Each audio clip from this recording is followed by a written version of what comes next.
እግዚአብሔር ጸጋ ደግሞ እንደገና በዚህ ቀን ያስተምረናል። መንፈስ ቅዱስ በዚህ አለ። ስለዚህ ከዳንኤል መጽሐፍ ላይ እንደገና ወስደን ትምህርታችንን እንቀጥላለን። መንፈስ ቅዱስ ደግሞ ያስተምረናል። አሜን። ዳንኤል ምዕራፍ 7 ነው ዛሬ የምንጀምረው።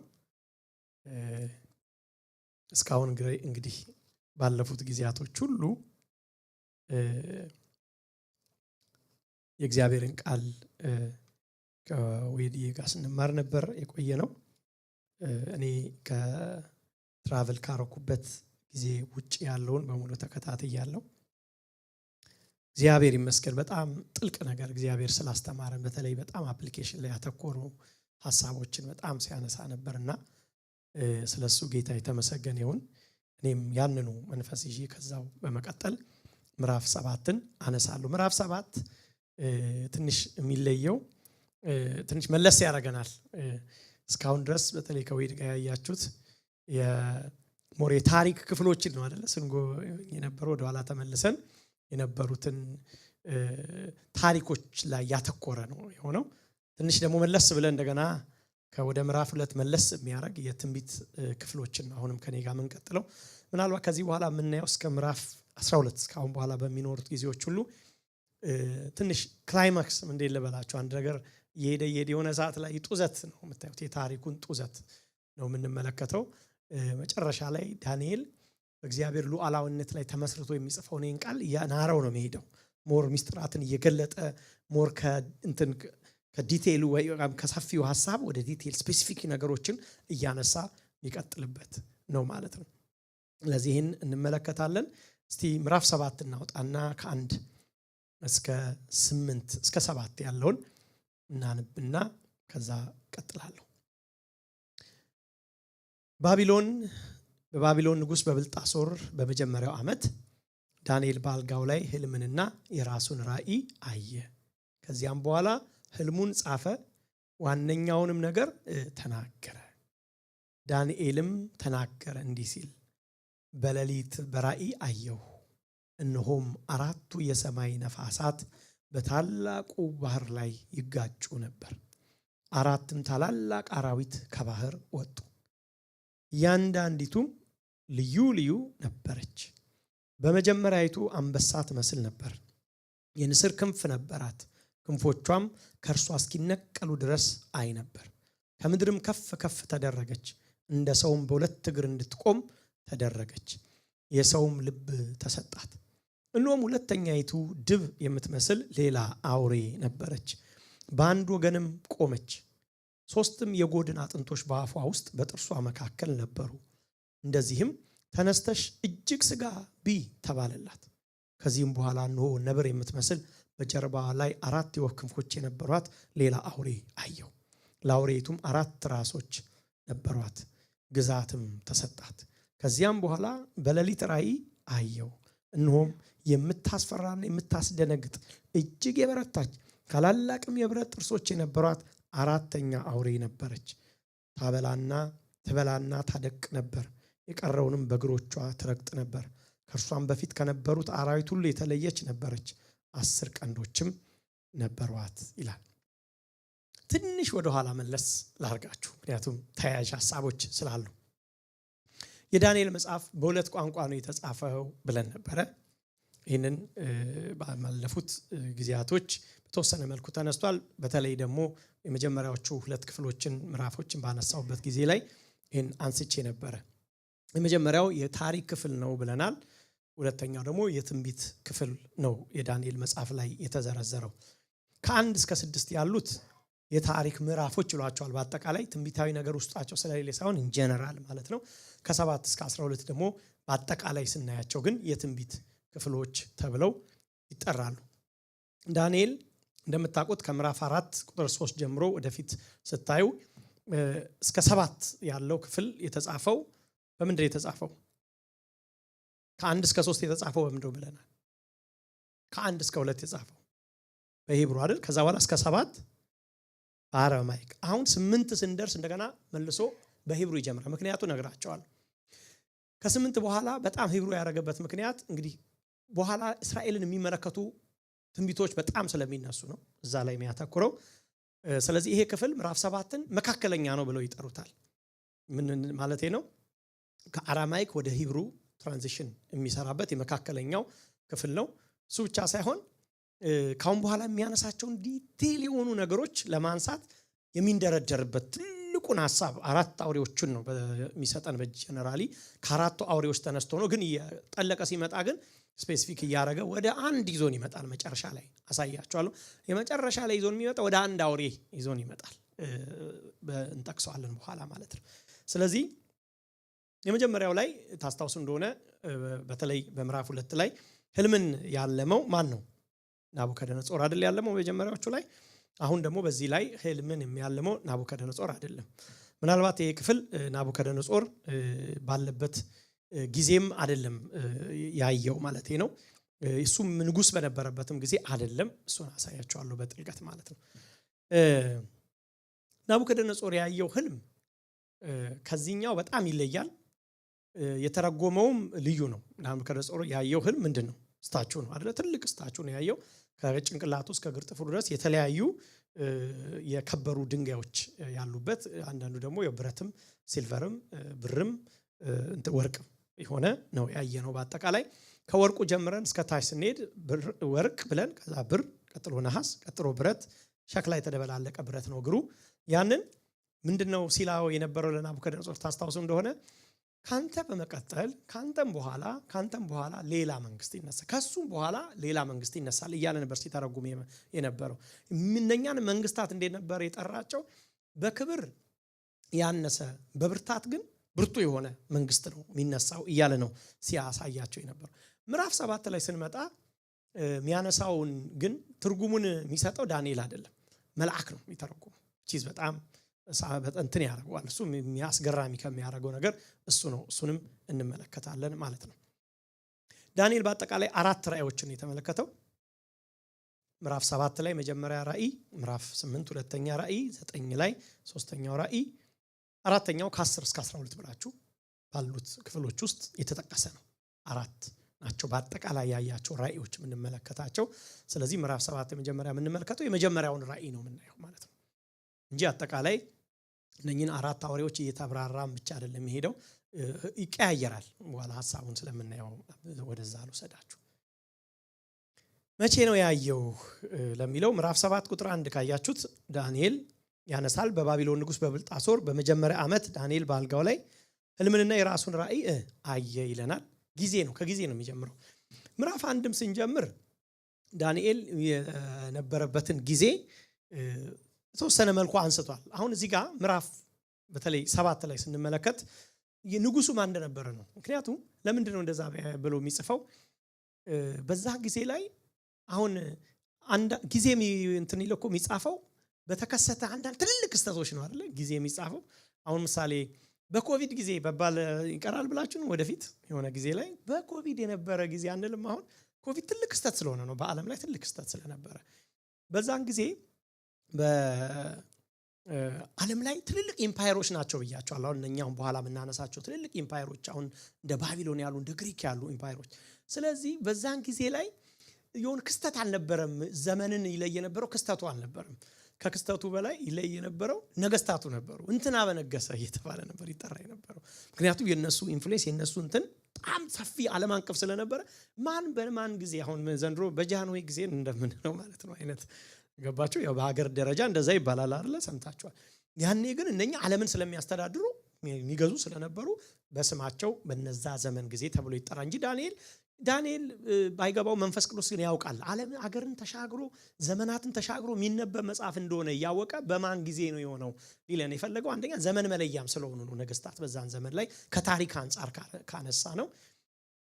ሁለተኛ ደግሞ የእውነትም ብልጣሶር የነገሰበት ጊዜ ስለሆነ ነው።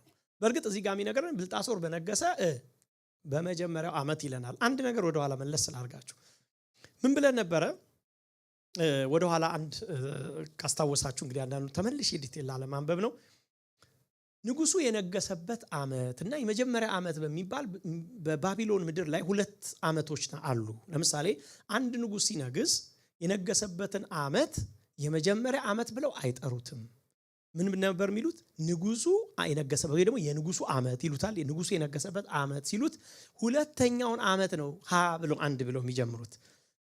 በሂብሩ ግን ስታዩ ወይ ደግሞ በእስራኤል አቆጣጠር ግን ስታዩ የመጀመሪያ ዓመት ነው። ሁለተኛ ለዚህ ነው አንዳንድ ቦታ ከዳንኤል አቆጣጠርና ኢቭን ይሄ ሰኩላር የሆነው ዓለም ዓመተ ምሕረትን ሲቆጥር ይለያያል። ነው ይሄ ዓመተ ምሕረት በዚህ እኮ ነው፣ ይሄ ዓመተ ምሕረት አንድ ዓመት ወደ ኋላ ቀርታቸዋል ይባባል። እንዲህ አይነት ነገሮች አሉ። ይሄ ኮንትራዲክሽን የተፈጠረው ባቢሎናውያን የሚቆጥሩት የመጀመሪያ ዓመቱን ንጉሱ የነገሰበትን ዓመት የኢናጎሬሽን ዓመት ነው፣ አንደኛ ዓመት ብሎ አይጠሩትም። ይሄኛው ዓመት ንጉሱ የነገሰበት የመጀመሪያው ዓመት እያለ ያለው ብልጣሶር በነገሰ ስንተኛ ዓመት ነው የሚሆነው ማለት ነው? ሁለተኛው ዓመት ነው በባቢሎን አቆጣጠር፣ እንደዛ ስለሆነ ማለት ነው። እዚህ ዓመት በግምት 533 ዓመተ ዓለም አካባቢ ነው ስትቆጥሩ 553 ዓመተ ምህረት አካባቢ ነው። ይሄም በቀጥታ ካሰላችሁት ባቢሎን ቀጥሎ በፋርስ አይደለ? ከባቢሎን ቀጥሎ የመጣው መንግስት ማን ነው? ፋርስ አይደል? በፋርስ ከመውደቋ ከ14 ዓመት በፊት ነው። ኤግዛክትሊ ስትቆጥሩ 14 ዓመት ቀደም ብሎ ይሄ እንደተከሰተ እንረዳለን ማለት ነው። ቅደም ተከተልን ካነሳን ያው እንግዲህ ወደ ዋናው ለመግባት ትንሽ 7 ላይ ያለ ዋና ሐሳብ ልስጣችሁ። በቅደም ተከተል ካነሳን ዳንኤል ምዕራፍ 7 ትንሽ ቅደም ተከተል ተዛብቷል ማለት 7 ላይ ያለው ኢቨንት 7 ላይ ያለ አይደለም። ለምሳሌ ወደ ኋላ መለስ ብላችሁ ካያችሁ ከዌድ ጋር የተመለከትነው ብልጣሶር ምዕራፍ ስንት ነው ያየነው? 5 አይደል? ምዕራፍ 5 ቁጥር 1 ሲጀምር ንጉሱ ብልጣሶር ለሺህ መኳንንቱ ትልቅ ግብዣ አደረገ እያለ ይነግረናል ማለት ነው። ስለዚህ ንጉሱ የነገሰበት ዓመት፣ ስለዚህ ብልጣሶር የሚባለው ይሄ ምዕራፍ 5 ላይ ያያችሁት ንጉስ በነገሰ በመጀመሪያው ዓመት which እሱ በነገሰ በሁለተኛው ዓመት ነው አፕን ያደረገው እያለ ነው። ስለዚህ ምዕራፍ 5 ላይ ንጉሱ ነግሶ የሰራውን ስተት ነው የሚነግረን።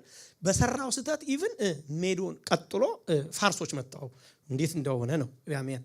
ምዕራፍ 7 ደግሞ ስትመጡ ዳንኤል አሁን የሚያስታውሰው ምንድነው? በብልጣሶር ዘመን ንጉሱ ብልጣሶር በነገሰ በሁለተኛው ዓመት ይሄንን አየሁ። በመጀመሪያው ዓመት which is በሁለተኛው ዓመት ማለት ነው ብያቸዋለሁ። ይሄንን ራእይ አየሁ እያለ ነው which is የሚወስደን ወደ ኋላ ነው ማለት ነው የሚወስደን። ምዕራፍ 7 በምዕራፍ 5 እና በምዕራፍ 6 መካከል የሚገባ ታሪክ አድርጋችሁ ሰዱት ዝም ብሎ በቀላል ማለት ነው። ናቡከደነጾር የሞተው ወደ 562 ዓመተ ዓለም አካባቢ ነው። ይህ ሰው የነገሰው ከዚህ 9 ዓመት በኋላ ነው ማለት ነው። የምትመለከቱት ይሄ ሰው ብልጣሶር የተባለው ነገሰ የሚለው ምክንያቱም 533 አይደል ያልኳችሁ ነገሰ ያልነው 53 ይቅርታ 33 ላይ ለምን እንደቀረው አላውቅም። ዛሬ 33 ዓመቴ ነው ያለኝ ሰው አለ እንዴ? 53 ነው የነገሰው። እዚህ ጋር 562 ደግሞ ናቡከደነጾር ሞታል። እንግዲህ ሲቆጠር ከ33 ወደ 52 አይደለም ይቆጠራል። ዓመተ ዓለም የሚቆጠረው ከትልቅ ወደ ትንሽ ስለሆነ በመጀመሪያ በ562 ናቡከደነጾር ሞተ። ከዛ 553 ላይ ደግሞ ይህ ንጉስ ነገሰ። በመካከል ላይ የሆነ ጋፕ አለ። ይሄ ንጉስ ነገሰ ይለናል እዚህ ጋር። ታዲያ በመካከል ማን የነገሰው የሚል ጥያቄዎች እንደሚነሱ ምንም ጥያቄ የለውም፣ ይነሳል። ማን ነው ታዲያ በመካከል የነገሱ 9 ዓመት በኋላ ነገሰ የሚለን እዚህ ነው 553። እሱ ደግሞ ናቡከደነጾር ደግሞ እንደሄደ የምናውቀው 560 ምናምን አካባቢ ነው።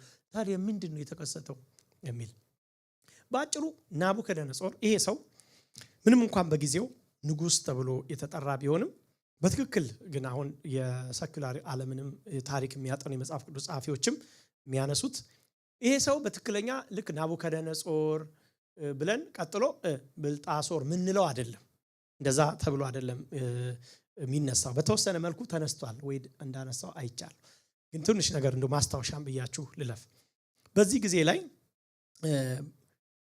ከናቡከደነጾር በኋላ የትኛውም ታሪክ የሚነግረን ቀጥሎ የነገሰው ናቡኒደስ የተባለ ሰው ነው የነገሰው። እሱ ነው የሚነግረን። አሁን ከዚህ እስከዚህ ከሌ ነገሰ፣ ከዚህ እስከዚህ ከሌ ነገሰ። ለምሳሌ መጀመሪያም ብያቸዋለሁ ሲጀምር ከ626 አይ ዶንት ኖ ቁጥር ካበዛው እንግዲህ እንትን አለ ታሪክ አይደለም ግን ለመማር ስለሆነ ብዬ ነው። ከ626 እስከ 605 ናቡፖላሳር የሚባለው ላስታውሳችሁ ትንሽ ወደ ኋላ እንደነገሰ አይተናል። 605 ላይ አይደለ ታስታውሳላችሁ? በከርከሚሽ ወደምትባለው ለጦርነት የዞ ናቡከደነጾር አባትህ ታሟል ወይ ሞቷል ሲባል ተመልሶ ሄደ። በ605 ምን ሆነ? ይሁዳ የመጀመሪያዋ ችግር የተፈጠረው ይሁዳ ላይ ያነበረ ብለናል። ምዝበራው የተደረገው ከዛ ወደ ሀገሩ ተመልሶ ነገሰ። ከ605 እስከ 562 ነው ማለት ነው ምን ቆጥረው ናቡከደነጾር የነገሰበትን ጊዜ። በመካከል ላይ የሚነሱ ነገሮች አሉ። ለምሳሌ ኤዊል መርዶክ የተባለ ሰው በ562 እስከ 560 ነግሷል። ኤርጌል ሳርሳር የተባለ ሰው ከ556 BCE በዛው ጊዜ ላይ እንደነገሰ ቀጥሎ ነው ናቡኒደስ የሚነሳው። እንትኑ ስትመለከቱ በቀጥታ ስትመለከቱ ማለት ነው። ብዙ ዲቴል አረግባ ግን ባጭሩ ምንድነው ትንሽ ለመተው የፈለኩት ይሄ ሰው የመጣው ቀጥሎ 539 ላይ ነው። በመካከል ላይ መጣው ከነኚህ በኋላ እንደመጣ ነው የምታዩት። ጋፖቹን እነኚህ ነገስታት ሲሞሏቸው ታያላችሁ። ግን ከዚህም በኋላ ከናቡከደነጾር በኋላ በመካከል ከነገሱት ነገስታት ቀጥሎ የነገሰው ራሱ ናቡኒደስ ነው። ከዛ በኋላ የመጨረሻው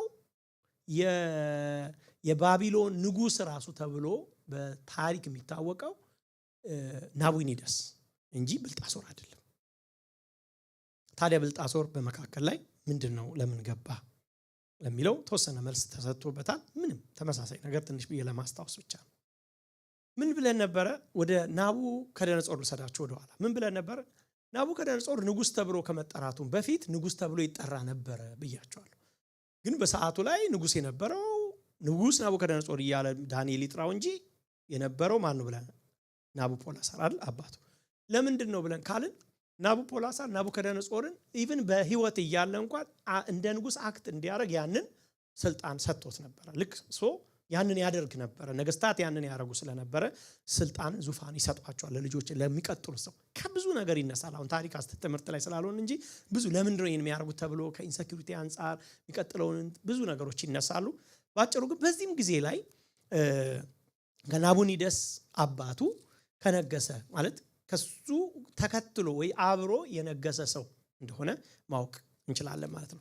እንደውም አንዳንዶች ወደ ስሙን ረሳውት ወደ አንድ ቦታ ላይ ናቡኒደስ የሚባለው ሰው ሄዶ ስለነበረ በዛን ጊዜ ላይ ይሄን ሰውዬ በዚህ ቦታ ላይ እንዲነግስ ተክቶት ነበር ይላሉ። ባጭሩ ይሄ ሰው በነገሰበት ጊዜ ነው። ትንሽ አላል ሃይላይት ለመስጠት ያህል። ኦኬ ሶ በዚህ ጊዜ ላይ ምን ሆነ ይለናል። ባጭሩ በ553 አካባቢ ነው ያየሁት ይላል ማለት ነው። እና የራሱን ህልምና ራእይ አየ ይላል። አገላለጹ ትንሽ ግራ የሚገባ ነው። የራሱን ህልምና ራእይ አየ ብሎ ነው ራሱ ዳንኤል የጻፈው። በእርግጥ አየው ነው ማለት ያለበት እንጂ አየ ብሎ አይጠራም።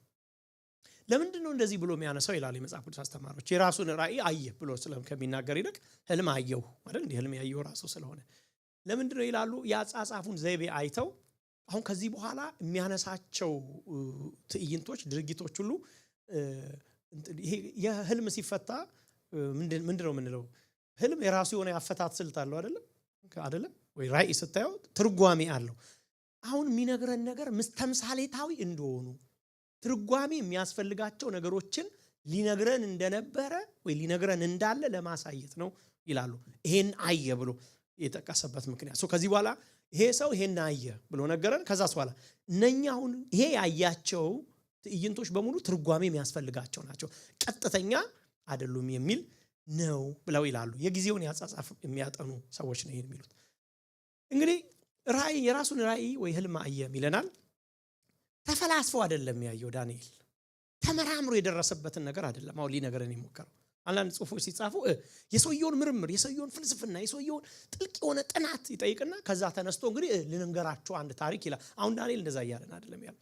ምንም አሁን እኔ ምነግራችሁ ነገር ተኝቼ ነው ራሴን ሳላቅ እኔ በሌለውበት የተሰራ ከላይ የሆነ መለኮት ያወረደው ነገር ነው ልነግራችሁ የተዘጋጀሁት። አሁን ከዚህ በኋላ የምትሰሙት ነገር የኔን ምርምር የኔን የጥናት አዊ ጽሁፍ ማቀርብበት ምናምን አድርጋችሁ ወይ ደግሞ የሆነ በምን ልበላችሁ ይሄ በጣም አንዳንድ ታሪክን ኳክብትን አጥንቶ የደረሰበትን ነገር ይሁላችሁ እንዲህ ሊሆን ነው ልላችሁ አይደለም። ከላይ መለኮት ራሱ አውርዶ ያሳየኝ ነገር ነው ምነግራችሁ። ስለዚህ ሲሰሙ አንባቢዎቹ ሰሚዎቹ ከራሱ እንዳልሆነ እንዲያውቁ ዳንኤል እንደፈለገ እንረዳለን ማለት ነው። የዳንኤል እንግዲህ ዳንኤል ላይ በጣም ብዙ ሚስቴኮችን እያነሱ አንዳንድ ሰዎች ሚስቴክ የለም ግን ሚስቴክ እያነሱ በጣም ብዙ ይሞግታሉ ብለናል ምዕራፍ 1 ባነሳንበት ጊዜ። እና አሁንም ዳንኤል ምዕራፍ 7 የሚያረጋግጥልን የዚህ ፕሮፌቲክ የሆነ መጽሐፍ ምንጩ መለኮት ነው ይለናል።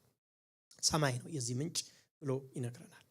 ራእይም አየ ከዛ ደግሞ መልሶ ህልምና ራእይ አየ ነው ደግሞ የሚለን። በእርግጥ የህልምና የራእይ ዲፍረንስ ምንም በጣም ግልጽ ነው ብዬ አስባለሁ። መጽሐፍ ኢዮብ የሚነግረን በአፍላ እንቅልፍ ውስጥ ህልምን አፍላ እንቅልፍ ሰው ተኝቶ ዲፕ እንቅልፍ ውስጥ እያለ በአፍላ እንቅልፍ ውስጥ እያለ እግዚአብሔር የሚያመጣውን ድምጽ ያንን ህልም ብሎ ይጠራዋል።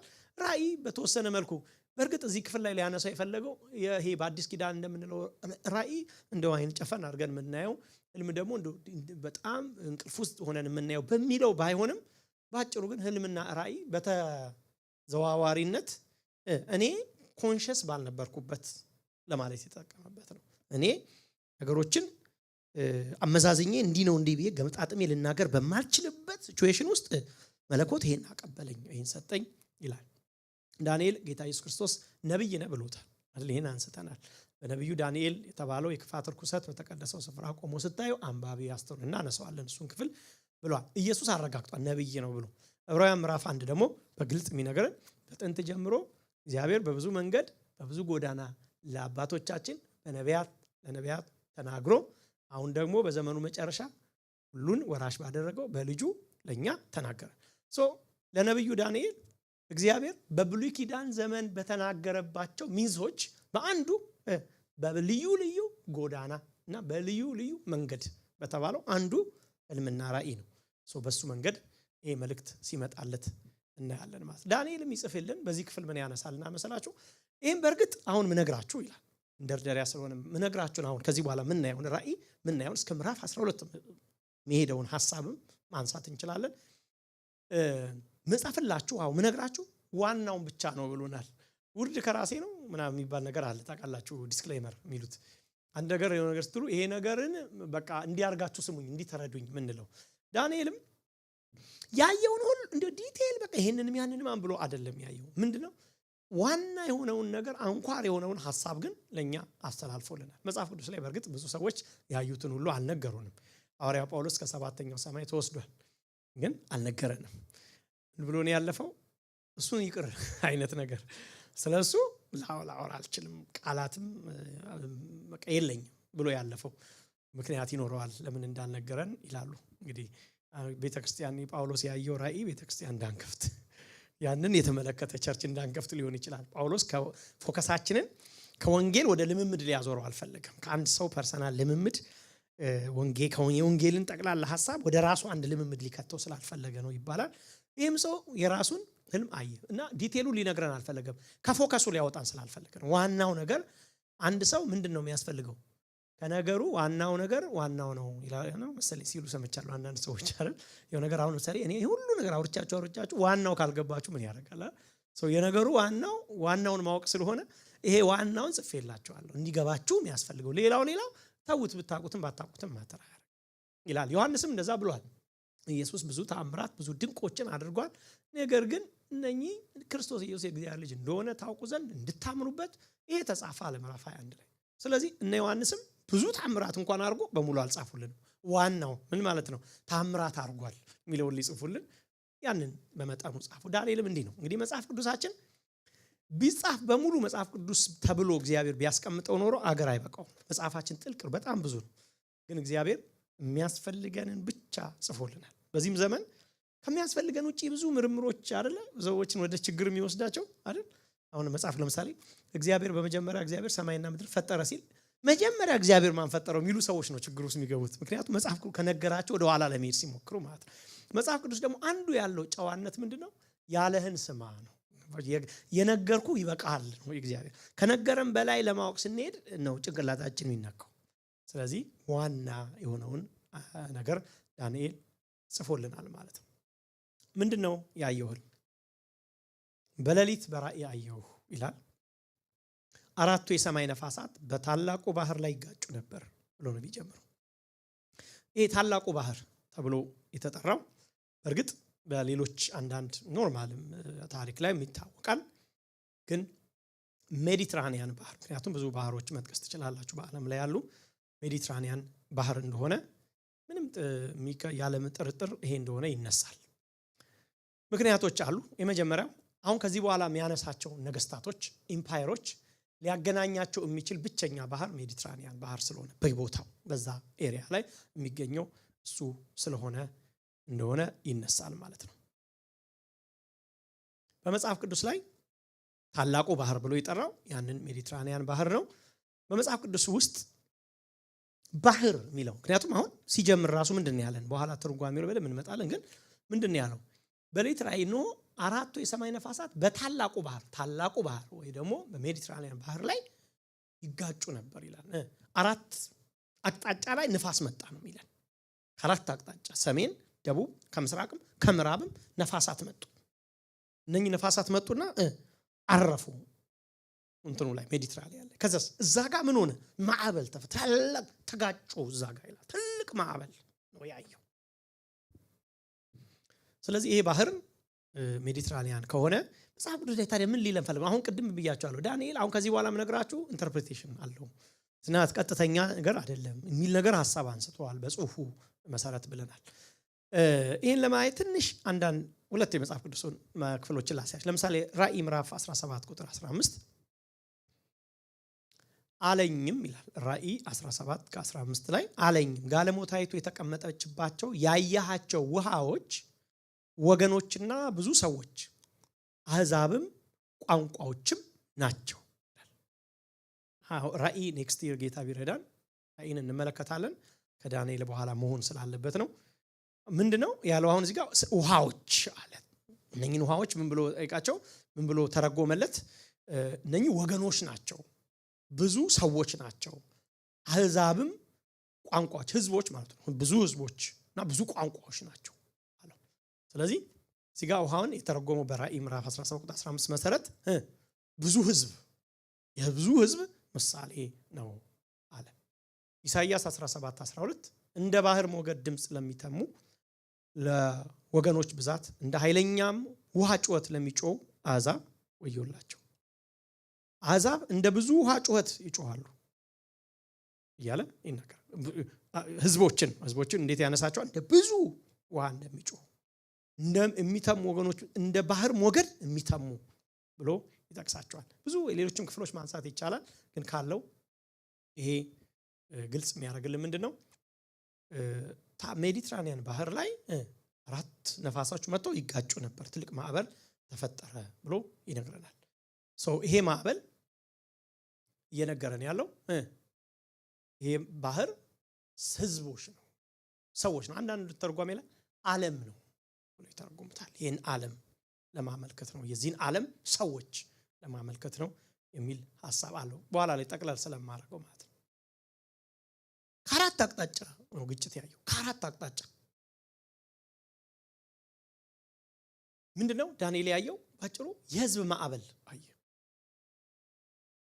ግጭት ያየው፣ የደም መፋሰስ፣ ጦርነት። ልክ ማዕበል እንደሚናወጥ የህዝብ አለመረጋጋቱን ተመለከተ። ህዝቦች፣ የሰው ልጆች በውጥረት ውስጥ ገብተው አየ።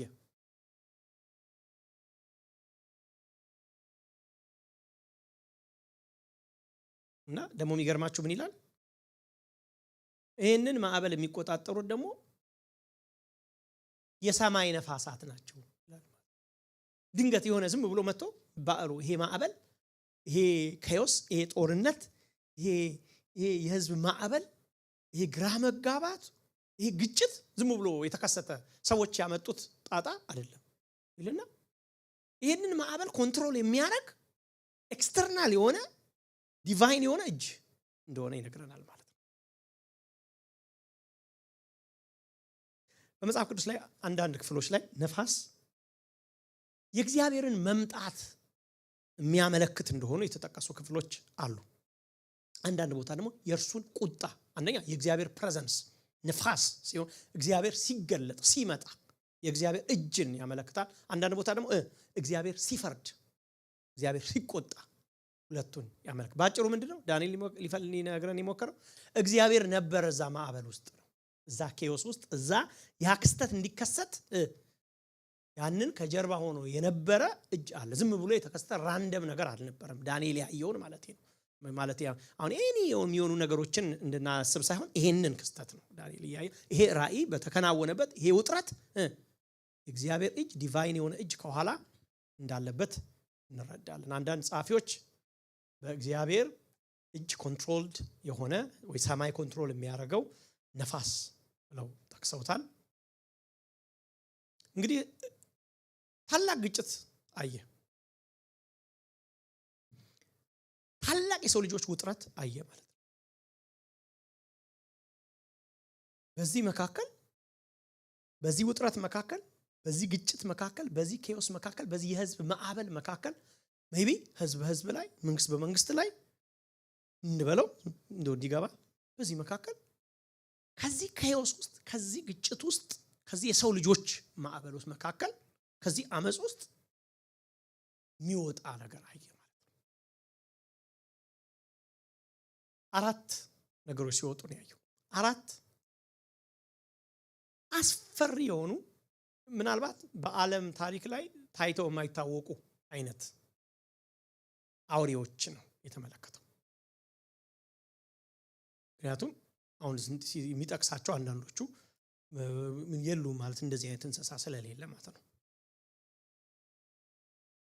እነኛ አውሬዎች ካሁን በፊት ዳንኤል ምንም ሚስጥር አይደሉም እናንተ ግን ዳንኤል ምዕራፍ 7 አሁን ከዚህ በኋላ የምናነሳቸው አውሬዎች ብሎ የጠቀሳቸው ናቡከደነጾር ምዕራፍ 2 ላይ በስታቹ በምንድነው የሚባለው ስሙ በሐውልት ነግሮናል ባጭሩ። ዳንኤልና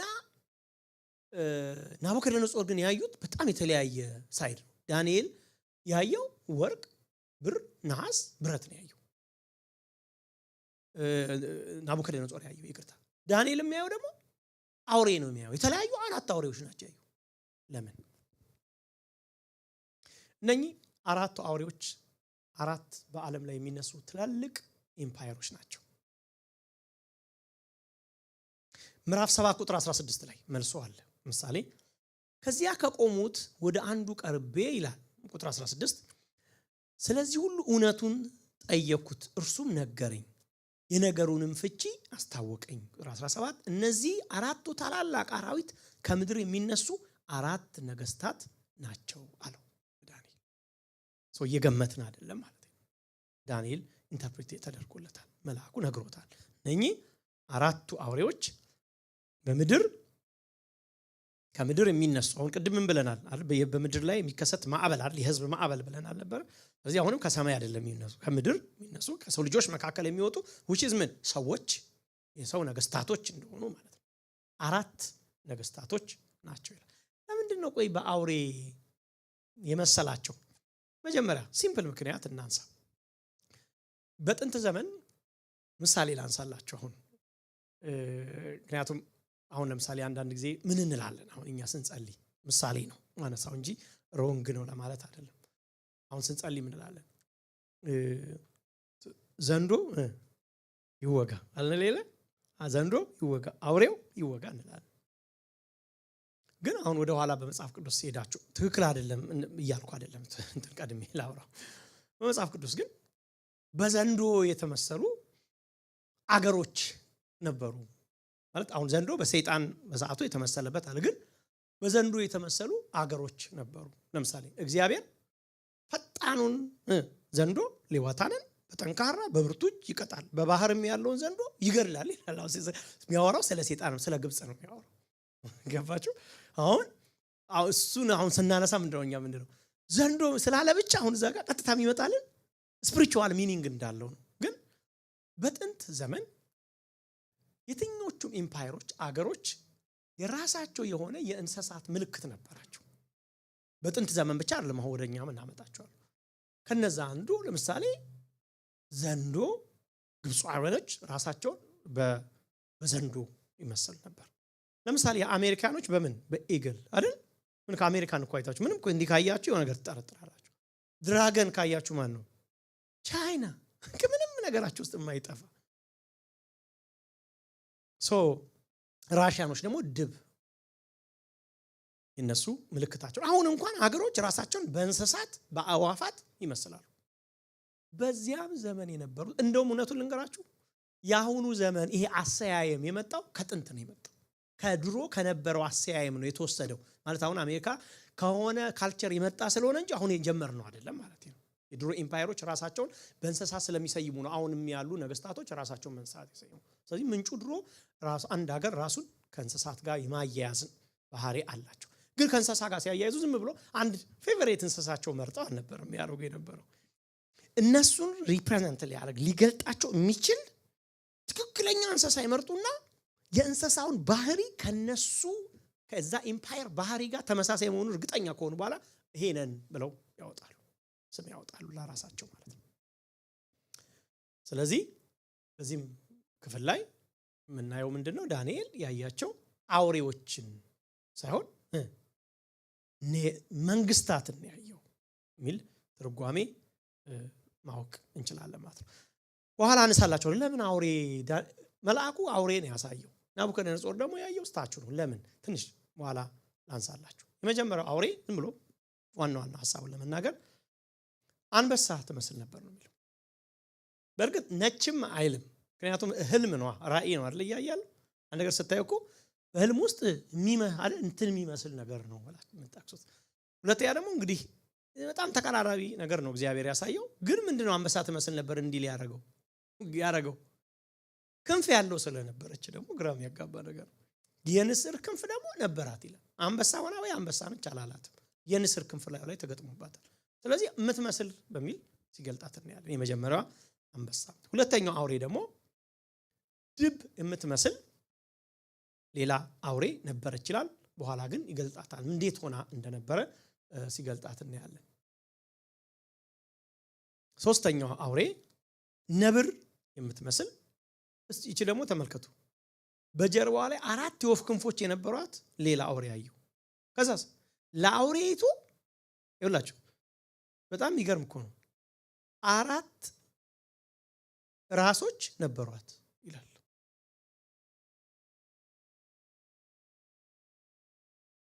አራተኛው አውሬ ዳንኤል በደንብ በዲቴል ስለምናያቸው መግለጥ የማይችለው ነገር ነው ያየው። መግለጥ አልቻለም። አራተኛውን ምን ብሎ ነው የገለጣት? የምታስፈራ የምታስደነግጥ እጅግ የበረታች ታላላቅ የብረት ጥርሶች የነበሯት አራተኛው አውሬ አየው ይላል። በጣም አስፈሪ የሆነ ነገር ነው ያየው አራተኛው ላይ። በተለይ ጭራሽ ሁሉኛዋ ደግሞ ምንድነው የምታስፈራ ምንድነች? አሁን እቺ አውሬዋ ምንድነች ታዲያ? ምንም። ለምንድን ነው ያለው? በፍጹም የለችም። በቃ ይቺ የለችም። ድብ ትመስላለች፣ ነብር ትመስላለች፣ አንበሳ ትመስላለች ሊላት አልቻለም ይችኛዋ። ምክንያቱም ለምሳሌ የብረት ጥርስ ነው ያላት በጥርሷ ራሱ። በቃ ይሄንን በእንስሳ ካታጎሪ ሊያስገባው ስላልቻለ የምታስፈራ የምታስደነግጥ አውሬ አለ እና እጅግ የበረታች ብሎ ይጠቅሳታል ማለት ነው። ደግሞ ዳንኤል አንድ የነገረን ኢንፎርሜሽን እዚህ ጋር እነኛ አውሬዎች በአንድ ጊዜ አይደለም ከባህር ሲወጡ የምታዩት። ከአንዱ በኋላ አንዱ ነው፣ ከአንዱ በኋላ አንዱ ተራ በተራ ነው የወጡት።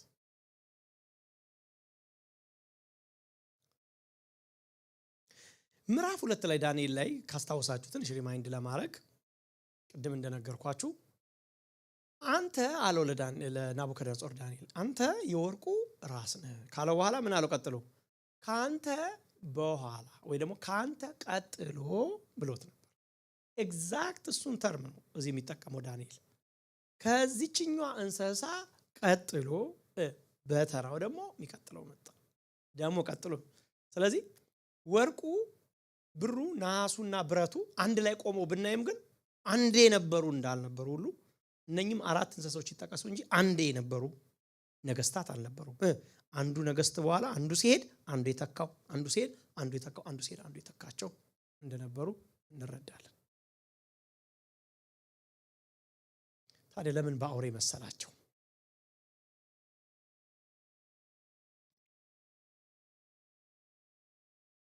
ናቡከደነጾር ላይ ያየነው ከራሱ ጀምሮ ወደ ታች ስትወርዱ ክብራቸው እየቀነሰ ግብረ ገባቸው እየቀነሰ የሞራል ቫልዩዋቸው እየቀነሰ እንደሚሄድ አይተን ነበር። በጥንካሬ ደግሞ በጣም ምናው ለምሳሌ እንገራችሁ ከናቡከደነጾር ዘመን የመጨረሻዋ የሮም ስትሄዱ የመጨረሻ የዘቀጠ ሞራል የነበራት ሮም ነች። ኢቭን እንደውም ካያችሁ ሮም ራሱ የወደቀችው ከሞራል ዝቅጠት የተነሳ እንደሆነ ነው ታሪክ የሚነግረን። የሮም ውድቀት ምክንያት ተብሎ የሚነሳው የሞራል ውድቀት ነው ራሱ። ስለዚህ የመጨረሻ ሞራል ግብረገብ የሚባለው ነገር እየወረደ ነው የመጣው። ጥንካሬያቸው ግን እየጨመረ ነው የመጣው። እዚህ ጋር ደግሞ አውሬ ናቸው ጭራሹ ነው ማለት ነው። ለምን ናቡከደነጾር ያየው እነኚህን ነገስታት እነኚህ አራቱ ነገስታት ማን ናቸው? ባቢሎን፣ ሜዶና ፋርስ፣ ግሪክ፣ ሮም። እንድገማቸው በሉታ እንዴ እንበል እንጂ በኋላ በደንብ ደጋግመን ስለምናይ ሜዶና ፋርስ፣ ግሪክ፣ ሮም። እነኚህን ታሪኮቹ እንድናጠና አይደለም። እግዚአብሔር እነኚህን ለምን ገለጠልን? የእግዚአብሔር ቃል ስላከበደው ነው ሲሪየስሊ የሚወስደው ነው። ይህንን በአውሬ ለምን መሰላቸው? የመጀመሪያ ዳንኤል ናቡከደነጾር ያየው ከሰው ፖይንት ኦፍ ቪው ነው እነኚህን ነገስታት ያቸው። ምክንያቱም ምን ሆነቸው ነው? ነገስታቶችን ስናይ ምን እንደምናየው ክብራቸውን አይደል የምናያቸው? ክብራቸውን፣ ጥንካሬያቸውን፣ ሞራልም ቫልዩዋቸውንም እናያለን አይደል እንዴ? ስለምናያቸው የተገለጠውን ማንነታቸውን ነው የምናየው እኛ። አሁን ግን እግዚአብሔር እነኚህን ነገስታት ሲያያቸው ነው ለዳንኤል የተገለጠለት። ሰው ሲያያቸው ወርቅ ናቸው፣ ብር ናቸው፣ ናስ ናቸው፣ ብረት ናቸው። ለምሳሌ ባቢሎንን ሲያያት ማነች? ናቡከደነጾር በእይታ ወይ ሰው ልጅ ሲያይ አሁን የሰው ልጆች አሁን ታሪክ ስለ ባቢሎን እንደው የሚነግረን ባቢሎን የወርቅ ምድር ነበረች። ባቢሎን በጣም ይሄ ኒዮ ባቢሎኒያን ኢምፓየር የተባለው በጣም ክቡር የነበረ በጣም ይሄ ንጉሰ ነገስታቱ ምኑን ክብራቸው ምናምን ይነግራቸዋል አይደል? ሰው ይሄን ነው ጥንካሬያቸውን ይነግራቸዋል። ይሄን ነው ሊያወራ የሚችለው ሰው። ነገስታትን አይተን የምንናገረው ነገር አለ ሁላችንም፣ ጥንካሬያቸውን፣ ብርታታቸው። እግዚአብሔርስ ነው? እግዚአብሔር የሰው ልጆችን መንግስት እያንዳንዳቸውን መንግስት እንግዲህ አራቱ ኢምፓየር ማለት በሰው ልጆች ታሪክ ብላችሁ ቁጠሩት። በቃ በአጭር ቃል ይወክላሉ። ታሪክ የነገሱ ኢምፓየርስ ነገስታቶች ናቸው። እነዚህ የሚያያቸው እንደ አውሬ ነው፣ እንደ ነገስታት አይደለም የሚያያቸው።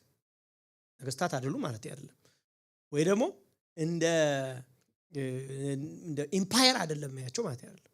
ናቸው ግን እግዚአብሔር ግን በዛ በጠራ አይን በዛ ይሄ እንደ እሳት ነበልባል በሆኑ አይኖቹ ውስጥ ግን ሲያያቸው ከአውሬነት ውጪ ምንም የለም ውስጣቸው። ለዚህ ነው እግዚአብሔር አውሬ አድርጎ ነው ያሳየው። ይሄ በቃ በጣም ቴዎሎጂካሊ ሳውንድ የሆነ የሚነሳው ሐሳብ ይሄ ነው።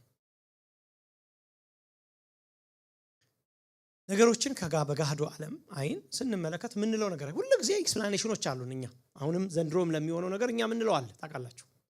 የሚሆኑትን ነገሮች በሙሉ እንደ ሰው ተርጓሚ ነን እኛ። የሰው ልጅ ሁሌ ሲተረጉም ነው የሚኖረው።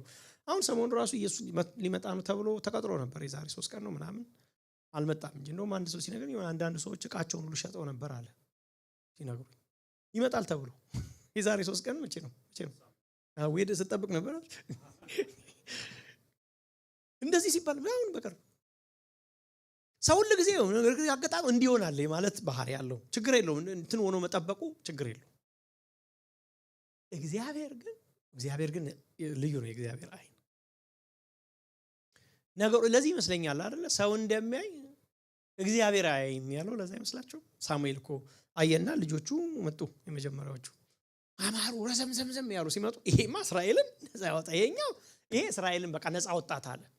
እነ ኤልያብ ሲያቸው ኤልያብ ረጃጅሞች ናቸው፣ ቁመታቸው ያምራሉ፣ ምንም ጥያቄ የለውም። ይሄ ነው የሚያድነው። ይሄው ንጉስ የሚቀባው በፊቱ አለ ተው አለው። ከዛ ምን አለ? ሰው ነው የሚያየው እሱን። እኔ እንደዛ አላይም አለ። አንተ አይን በሚያይበት አይደለም እኔ ማየው፣ ሰው እንደ እግዚአብሔር ስለማያየው። አሁን እግዚአብሔር እነኛ አስገራሚ የጥበብ አይኖች ምድረ በዳ የሆነች ነገር የሚከራክር ትንሽ ዳዊትን አዩ። እነኚህ አይኖች እነኚህ ነገስታት በምንም አይነት ሰክሏሩ ዓለም ኤክስፕሌን ያርግ እነኚህ ነገስታቶች ሊያወራቸው ሁላችንም ዲፋይን እናደርጋለን እንዲህ ናቸው ብለን እግዚአብሔር ግን የሰውን መንግስት የሰውን ልጆችን ኤምፓየር የሰውን ልጆች መንግስት ግን ከአውሬ አሳንሶ አያዩ። ምክንያቱን እነግራችኋለሁ። ማለት ምክንያት ሊሆን የሚችለው የምንገምተው ማለት ነው። ሁለተኛ ጴጥሮስ ምዕራፍ 2 ቁጥር 12 ላይ ሐዋርያው ጴጥሮስ ግብረ ገብ የሌላቸው ኮራፕት አመፀኛ ሰዎችን ከእንስሳ ጋር ነው አያይዞ የተናገረው። ግብረ ገብ የሌላቸው አመፀኛ ኮራፕትድ የሆኑ ሰዎችን ከአእምሮ እንደሌላቸው እንስሳ ምዕራፍ 2 ቁጥር 12 ይነግራቸዋል። እሱ ከእንስሳ ጋር ሰው ግን ክቡር ሆኖ ሳለ እንደሚነዳ እንስሳ ሆነ ይለናል። ሁሉ ጊዜ ሰው ዓለም ከእግዚአብሔር እየራቀ የአምላኩን መልክ እየሸሸ ከእግዚአብሔር ጋር አላይን መሆን መጠጋቱን እየተወ በራሱ ዲፔንድ እያደረገ በክብሩ በሀብቱ በብልጥግናው በእውቀቱ ዲፔንድ እያደረገ ሲመጣ እግዚአብሔር አውሬ እያለው ነው የሚመጣው። የሚገርማችሁ ነገር ለዛ አይመስላችሁም? ዳዊት ሊሞት አካባቢ ልጁን ጠራና ልጄ ሰለሞን ሆይ ሰው ነው ያለው። ሳይፈራ አይቀርም። በኋላ እንገልብጠው ምን ችግር ለዛሬ ብቻ ማለት ነው። ሰውን ወይ እንስሳ እንዳትሆን ሰውን አለው። ዳዊት ብዙ ዘመን ኖሮ የገባው ሰው መሆን የእግዚአብሔር መሆን ነው። ሰው መሆን ከእግዚአብሔር ጋር መሆን ነው። የእግዚአብሔርን ሐሳብ ማገልገል ነው። ሰው ዳዊት ገብቶታል። ዳዊት በራሱ ዘመን የእግዚአብሔርን ሐሳብ አገለገለ ይላል። ሰው ሆኖ ስላለፈ ሰውን ግድ የለም ልጄ ሰለሞን ሆይ አለውና የአባትን አምላክ እወቃለሁ። አያችሁ ሰው የእግዚአብሔርን ሐሳብ ሲያቅ ከእግዚአብሔር ሐሳብ ጋር ላይን ሲያደርግ ነው ሰው የሚለው። እግዚአብሔርም ሰውን በመልካችን እንደ ምሳሌያችን እንፍጠር እኮ ሰው አለ እና አንዳንድ የዕብሩ ትርጉም ሲናገሩ ሰውን እንፍጠር አለው ዝም ብሎ እንደው ዝምኛ እንደምንለው ሰው ምናምን ነገር አይደለም። እኔን የሚመስል ሰው የኔን ባህሪ የተሸከመ ሰው የኔን ሐሳብ ይዞ በምድር ላይ የሚበዛ ሰው ነው እንፍጠር ያለው እንጂ ይሄ ነፍሰ ገዳዩን ሰውዬ ለመፍጠር ፈልጎ አይደለም የሚፈጠረው። እግዚአብሔር ኃጢአት ነው ነፍሰ ገዳይ ሰው ያረገን እንጂ አውሬ ያረገን እንጂ እኮ ሰውን ሄዶ የሚገድል ሰው አሁን ሰው ነው እንዴ? አንተን እኮ ነው እውነቴን እኮ ነው የምነግራችሁ። አሁን አንድ ሰው ሄዶ በጩቤ የሚገድል በጥይት የሚገድል ሰው ያ ሰው ነው ብላችሁ ታስባላችሁ? እውነቴን እኮ ነው።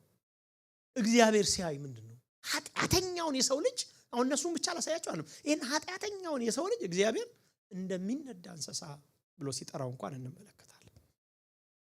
ሰው የሚያረግ ወንጌል ብቻ ነው። ሰው የሚያረግ ኢየሱስ ብቻ ነው። ምዕራፍ 5 እንደውም ወደ ኋላ ከወሰድኳችሁ ናቡከደነጾር እኮ ምዕራፍ 5 ቁጥር 21 ላይ ናቡከደነጾርም አእምሮ ተወሰደበት እንስሳ ሆነ ይላል። በተኛ ብዙ ጊዜ እኮ አንስተነዋል። እንስሳ ሳር በላ ይለናል ሰውየው። አእምሮ ተወሰደበት። ይሁዳ ምዕራፍ 1 ቁጥር 10 ላይ በሐሰት ትምህርት ተዘፍቀው የእግዚአብሔርን አጀንዳ ትተው ገንዘብን በጣም የሚወዱ በጣም ሰልፊሽ የሆኑ ሰልፍ ሴንተርድ የሆኑ የእግዚአብሔርን ቃል ለራሳቸው ጥቅም የሚቀላቅሉትን ሰዎች እንስሳ ብሎ የጠራቸው። የሚገርማቸው ነገር ቀሊት ይሁዳ የጠራቸው እንስሳዎች ብሎ የጠራቸው።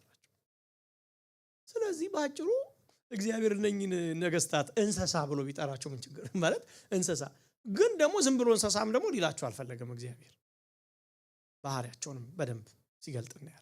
ስለዚህ እንስሳ ከባህሪያቸው ተነስቶ ነው ማለት ነው። እሱን የማይፈልጉ የሰው ልጆች ኪንግደም የሰው ልጆች ኢምፓየር የሰው ልጆች መንግስት ምን አይነት መንግስት ነው? እግዚአብሔር የለሽ እግዚአብሔርን የማይፈልግ በራሱ የሚመካ በራሱ ክቡር ሆነ የሚመስለው ግን እግዚአብሔር ሲያየው ግን የዘቀጠ ሞራል የሌለው ከእግዚአብሔር የራቀ የእግዚአብሔርን መንግስት አጌነስት የሚሰራ ነው የሰው ልጅ መንግስት። ይሄን ነው ለዳንኤል ይገልጥለት የፈለገው።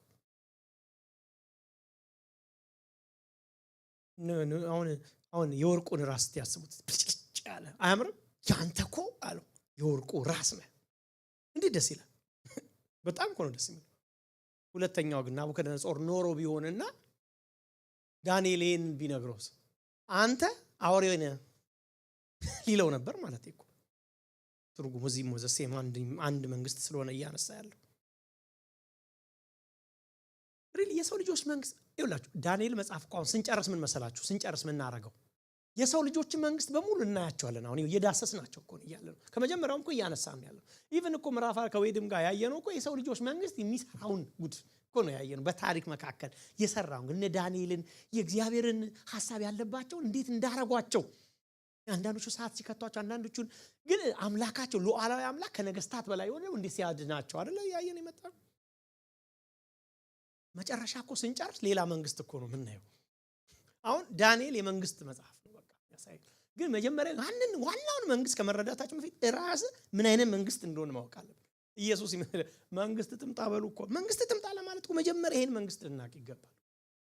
በዚህ መንግስት ውስጥ ተመቸው ሰው እንዴት ሌላ መንግስት ሊጠብቅ ይችላል? ሊገባው ይገባል። አውሬ መንግስት ውስጥ እንደምንኖር ከገባ አረ እውነተኛው መንግስት ትምጣ። እኔ ዝም ብዬ አንድ ጥናቶችን አየሁ ብሎ እንዲሁ ይጠቅመኛል ብዬ መንግስት አውሬ ነው ወይ የሚል ነው ጥናቱ ያየሁት ነው ሞከር ለመዳሰስ የሞከርኩት። ሪሊ መንግስት እንደሚለው እንደተጻፈው የሰው ልጆች መንግስት አውሬ ነው አይደለም የሚለው እንዱ ትንሽ ሰንተን ለመስጠት እንጂ ጥናት የሚፈልግ ነገር ነው። ለምሳሌ ሰዎች በጦርነት በኮራፕሽን በተለያየ መንግስት መንግስት ሰራሽ እንበለው ችግሮች በዓለም ላይ የሚሞቱ የሰው ቁጥር እስቲ በሚል አይነት ነገሮችን ለማየት ሞከርኩኝ። አሁን ምሳሌ ልስጣችሁ። መንግስት ለምሳሌ የጀርመን መንግስት 6 ሚሊዮን ሰው ቀቅሏል። ዝም ሲምፕል ነገሮችን ላንሳላችሁ። አሁን ወደ ሌላ ሲምፕል ካያችሁ 6 ሚሊዮን እኔ እዚህ እንትን አይታችሁ ሆሎኮስት ሙዚየም እዚህ ሄዳችሁ አይታችሁ እኔ ሄጃለሁ። ጫማቸው አለ፣ የሰዎቹ ጫማ አለ ታውቃላችሁ።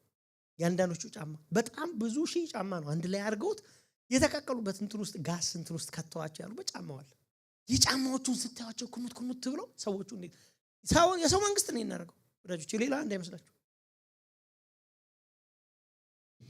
በቻይና ውስጥ አንድ ጥናት ሳነብ በ1958 እስከ 1962 በተከሰተ ረሃብ መንግስት ሰራሽ ረሃብ ነው የሚለው ጥናቱ 45 ሚሊዮን ሰዎች ሞተዋል።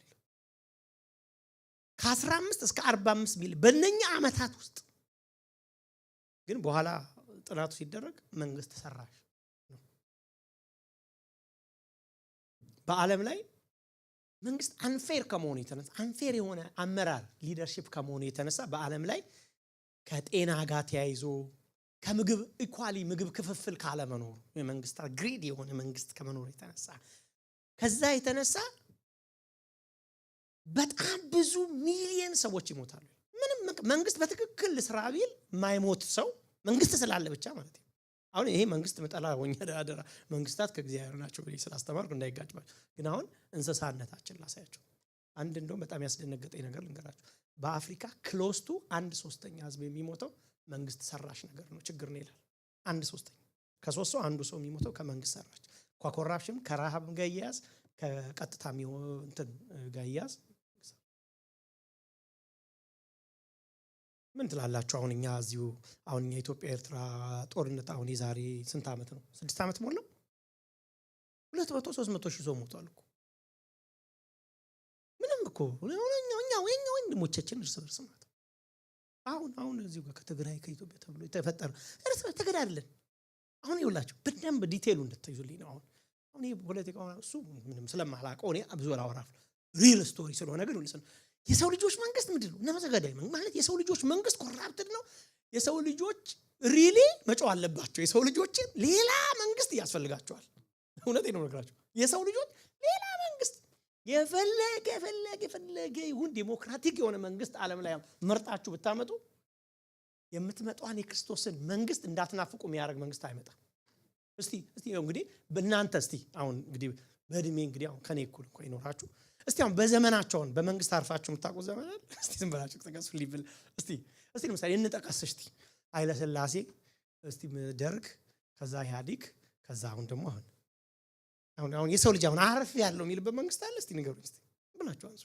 የለም ማለት አርፍ ያለው አንጻራዊ ረፍት ልታገኙ ትችላላችሁ። ፉሊ ግን በቃ እፎይ ብሎ የሰው ልጆች ያለ ሁሉ ጊዜ የሆነ ሰው ቢያርፍ የሆነው ይነሳል። ምን ማለት ይመስላችሁ? ባጭሩ እግዚአብሔር መንግስታት እንኳን መኖራቸው ምክንያቱም መንግስት ከሌለ ህዝብ ኬዎስ ነው። መጽሐፍ ቅዱስ ይነግረናል። በጣም አስፈላጊ ነው። መንግስት ባይኖር ህዝብ መረን ነው፣ ምንም ጥያቄ የለው። ግን እግዚአብሔር የዓለምን ነገስታት ግን ሲያያቸው እንደ ጤነኛ እንደ ወርቅ ምናምን አይደሉም። ባጭሩ እነኚህን የሰው ልጆች መንግስት ስለሚወክሉ በአጠቃላይ እነኚህንም ሲያያቸው ምን አውሬ። ትንሽ ያተኮርኩት አስፈላጊ ፖይንት ስለሆነ ነው። የክርስቶስ መንግስት ትመጣለች። አሜን አሜን ወገኖች። አንድ ቀን ሌላ መንግስት ትመጣለች። እሷን መንግስት በደንብ አሳያቸዋል። ሰዓት ያለቀ ኔክስት በቀጥል ነው ይሻለኝ። የመጀመሪያይቱ ከሜዲትራኒያን ባህር ከህዝብ ማዕበል እንበለው ከዓለም ማዕበል ውስጥ ከህዝብ ስትወጣ ከዚህ ከጦርነት ውስጥ ከኬዮስ ስትወጣ ያያት የመጀመሪያ አውሬ ክንፍ ያላት አንበሳ ነች። ክንፍ ያላት አንበሳ። አንበሳውን ክንፍ ያለው ራሱ ግራም ያጋባ 4 ደቂቃ ስለሆነ ያለኝ እሱን ከመጀመር አይ ቲንክ የበለጠ እንትን ስለሚያደርገን ኔክስት ዊክ ይሄን እንቀጥለዋለን። ግን አንድ ነገር ልበላችሁና እናብቅ። ዳንኤል ነገሮችን አሁን በተለይ በእነኚህ በነበሩት በዚህ እስካሁን ባየነው ውስጥ ለኔ በጣም ትልቅ ሴንስ የሰጠኝ ነገር እግዚአብሔር እንዴት ነው የሚያየው ይለው። እግዚአብሔር ዓለምን ምድሪቱን ሲያይ እኔ ሳስታውሳለሁ ዛሬ ስንት ጊዜ እንደሆነ አላውቅም እዚሁ ተናግሬዋለሁ። ይሄ ዓለም በጣም ምቹ ዓለም ነው ለአንዳንዶች ምቹ ዓለም ነው ለአንዳንዶች ይሄ ዓለም አረንዶ ሺህ ዓመት በኖርኩ እዚህ ዓለም የሚሉበት ዓለም ነው ለአንዳንዶች ይሄ ዓለም። ግን እግዚአብሔር ግን እነኚህ ማን ናቸው ብሎ ሲጠይቅ በራእይ መጽሐፍ ላይ እነኚህ ከታላቁ መከራ የመጡ ናቸው ይላል። ይሄን ዓለም እንኳን እግዚአብሔር የታላቅ የመከራ ስፍራ አድርጎ ነው ያየው። ሰማይ ሲመለከተው የእግዚአብሔር አይን ነገሮችን የሚያይበት ማለት ነው እይታ። የሰውን ልጆች መንግስት ነፍሱ የሰውን ነፍስ የሚገድል ሰዎችን የሚጨፈልቅ ነፍሰ ገዳይ አውሬ ተናካሽ ተባይ እርስ በርስ የሚነካከስ አእምሮ የለሽ አድርጎ ነው የሚያስቀምጠው። ወገኖች እኔ ሰው በጣም ክርስቲያን በተለይ ክርስቲያን ሁሉ ጊዜ መጽሐፍ ቅዱስ ሚናካው የሚወጋው መሰላችሁ ተስፋውን ላይ እንዲያደርግ ሁሉ ጊዜ በቃ ይገርማችሁ። አንድ በታሪክ ውስጥ የትኛውም የሥራ ፊልድ ሰዎች ሊሰማሩ ይችላል። ግን በታሪክ ውስጥ ግን የተነሱ ሰዎች በቃ እናሳርፋቸዋለን እኛ እንትና ገለል ይበል እንጂ እናሳርፋቸዋለን ብሎ የመጡ ራሱ አላሳርፉም ማለት ነው። ቤት የለ በዓለም ታሪክ ነው አወራቸው ይሄን። የሰው ልጅ ሁሉ ጊዜ እስቲ እንትና መጥቶ ባረፍኩ ሲሉ ነው የኖሩት። ይሄው ዝም ብላችሁ ወደ ኋላ ሂዱና ይውስቲ ታሪክ እንደዚህ ብሎ የዓለምን ታሪክ ከኔ በላይ የምታውቁት ከሁለተኛ የዓለም ጦርነት ጀምሮ እንኳን ነው እስቲ ወደዚህ እስቲ ሆነ ተያለ ዓለም ተረጋጋሽ በሚባልበት ጊዜ እንኳን ከባድ ነገር ይካሄዳል በዚህ ምድር። አይ ቲንክ ሐዋርያቱ ነቢያቱ አባቶቻችን ይሄ ገብቷቸው ነው የኖሩት። ይሄ አሁንኛው ዳንኤል ይሄን ነገርናል። እባካችሁ ነው ዳንኤል የምትመጣ ሌላ መንግስት አይናችሁን አታርጉ። በአውሬ መንግስት አትረጋጉ። በአውሬ መንግስት በሚመራው ዓለም ላይ ኮምፎርታብል አትሆኑ። ይሄ ዓለም የኔ ምድር ነው ይሄ ዓለም የኔ አትበሉ። ናፍቁ ሌላ አለ ያለን አብርሃምን ተመልከቱት። ምሳሌ ልስጣችሁ። ና ውጣኔ ወደማሳይ ምድር ተብሎ በወጣበት ቦታ ብዙ ቦታዎች ነበሩ ምቹ የሆኑ ቤት ሊሰራ ሊደላደል ሊኖር የሚችልባቸው። ግን ምን አለ እግዚአብሔር ምድሪቱን እንደሚያይ ማየት ጀመረ። ከፈተና አይኑን ሲያይ ዕብራውያን ጻፊ መሰረት ምዕራፍ 11 ፋውንዴሽን የላትም ነው የሚለን። በቃ መሰረት የላትም አያት። አብርሃም ሲያት መሰረት የላት። ሁለተኛ ደግሞ አርክቴክቷ እግዚአብሔር አይደለም ማለት እግዚአብሔር ዓለምን አልሰራ ማለት ሳይሆን አሁን ይሄ ኮራፕትድ የሆነ አመፀኛው ዓለም እግዚአብሔር በሚፈልገው ሌቭል የተቀመጠ ዓለም አይደለም፣ የተሰራ ዓለም አይደለም። አየውና አለ እዚህ ቤት አልሰራም ማለት ይላችሁ። ሊመለስ ቢፈልግ እንኳን መንገዱ ጠፍቶበት አይደለም ነበር ይችል ነበር መመለስ ወደ ቤቱ። አይ በቃኝ እኔ ተስፋ እያልኩ ዘመኔን ማለት ይችል ነበር። እኔ ቤት ተደላደየም ቤት ተሰርቼ አልኖርም እንዴ ብሎ እንደ ሎጥ መስራት ይችል ነበር። ለምን ግን ምን ይላል ዕብራውያን ጻፊ? እንደ ምን መጻተኛ ኖረ ይላል። መጻተኛ ምን ማለት ነው? ሌላ ሀገር የሚጠብቅ ሰው ማለት ነው። ሀገሬ ሌላ ቦታ ነው ብሎ የሚያስብ ሰው። ለምን ይመስላችኋል? ግራም ይገባናል። አንዳንዴ መጻተኛነት ሲገባ አሁን አንዳንድ ቦታ ላይ ሄዳችሁ እኮ መጻተኛ እንደሆናችሁ አሁን እኔ እዚህ ሀገር እንኳን አንዳንድ እንደዛ አይሰማችሁ እንደን ጉዞ ወጣና አድቫንቴጅ እንኳን ሊወስድ ይሞክሩ። ኦኬ መጻተኛ ነኝ እዚህ ብለን እኮ እናልፋለን። እዚች ምድር እንኳን አሰቡት። ደግሞ መብት የማይከበርበት አገር ምናምን ደግሞ ኑሩ ውስጥ ሌሎች አገሮች ሄዳችሁ ምን ፈጽሞ የሌላ አገር ዜጋ እንደሆናችሁ በደንብ በየቀኑ እንድታውቁ የሚደረግበት አገር ሁሉ ጊዜ ሀገሬ ገብቼ ነው እየተባለ የሚኖር። ዳንኤል ሊያሳየን የሚፈልገው ነገር ይሄ ነው። እግዚአብሔር ተስፋችንን እዚች ምድር ላይ እንዳናደርግ ዳንኤል ዋጋ የከፈለው ለዚህ ነው ወገኖች። እሳት ውስጥ ሲገቡ ሲድራቅ ሚሳቅ አብደናጎ የአንበሳ ጉድጓድ ውስጥ ሲጣል አረኔ ኮምፎርታብል ልሁን ከዚህ መንግስት ጋር አብሬ ተዋድጄ አይደል ያለሁት። ንጉስ ነው እኮ ዳንኤል እኮ በቃ ንጉስ ብላችሁ ጥሩት፣ አብሮ የነገሰ ነው፣ ቤተ መንግስት ነው የሚለው። ግን ምን አየ?